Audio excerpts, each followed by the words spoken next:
तभी वो लॉटरी की टिकट जीत जाती है। लेकिन उसका ध्यान तो देवता की ओर था, जिसका फायदा उठाकर सैम वो टिकट खा जाता है, क्योंकि वो नहीं चाहता था कि उसकी दोस्त उसे छोड़कर कहीं जाए। लेकिन जब उसने उल्टी की तब उस टिकट को पैटी ने देख लिया और गुस्से में उसने अपने सबसे खास दोस्त को जहाज से उतार दिया। उसके बाद जल्द ही वो उस आइलैंड पर पहुंच गए। लेकिन वहां पहुंचते ही एक रोबोट उन पर पत्थरों से हमला करने लगता है। वो किसी भी तरह अपनी जहाज को बचाकर उस आइलैंड पर मौजूद एक गुफा के अंदर पहुंच जाते हैं। लेकिन जब वो बाहर आकर उस क्रिस्टल और सोने को देखते हैं तो पता लगता है यहाँ खजाने की जगह तो राक्षस रहते हैं, जो इंसान और जानवरों को लूटते और खाते हैं। और वो बिल्ला भी एक डॉल्फिन पर सवारी करके उस आइलैंड तक पहुंच जाता है। हालांकि वो पैटी बच जाती है क्योंकि वो बहुत छोटी होती है, लेकिन उसे एक मशीन मिलती है जो उस नक्शे को मैप पर छाप रही थी, जिसके कारण लाखों लोग अपनी जहाज से आकर वहां फंसते थे।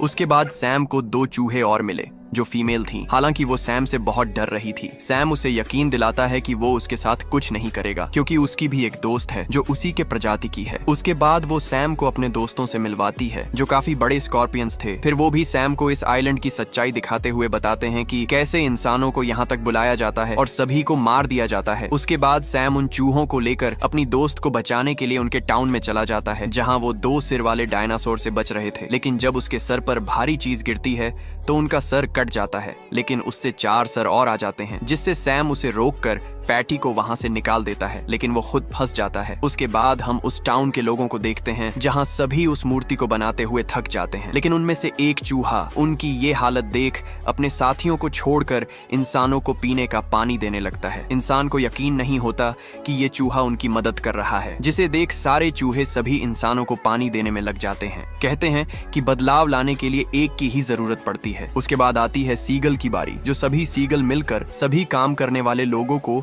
अपने पंखों से एयर देते हैं कूलर की तरह। जानवरों और पक्षियों की हिम्मत और मदद को देख इंसानों के अंदर ऐसी हिम्मत आई कि वो बिना रुके उस मूर्ति को तैयार करने लगे। उसके बाद हम जेसन को देखते हैं जो अपने मुर्दे साथियों के कंकाल को लेकर ताला खोलने की कोशिश करते हैं। ताला तो नहीं खुलता, लेकिन उसके सारे साथी आजाद हो जाते हैं। उसके बाद वो जेसन के पिंजरे को ही उठाकर ले जाने लगते हैं, क्योंकि वो उसे खोल नहीं सकते थे। उसके बाद हम पैटी को देखते हैं जो बहुत दुखी होती है अपने दोस्त सैम के लिए, क्योंकि सैम ने हमेशा उसका भला चाहा है, जिसकी वजह से वो कैद में है। वो सीगल उस आधे कुत्ते और आधे तोते जैसे दिखने वाले जानवर का ध्यान अपनी ओर आकर्षित करता है, जिससे पैटी अपने दोस्त के पास जाती है और अपनी गलतियों को मानने के बाद उसे आजाद कर देती है। उसके बाद पैटी अपने गणित की मदद से सीगल का पंख तैयार कर देती है, जिससे वो एक बार फिर से पहले की तरह उड़ने लगता है।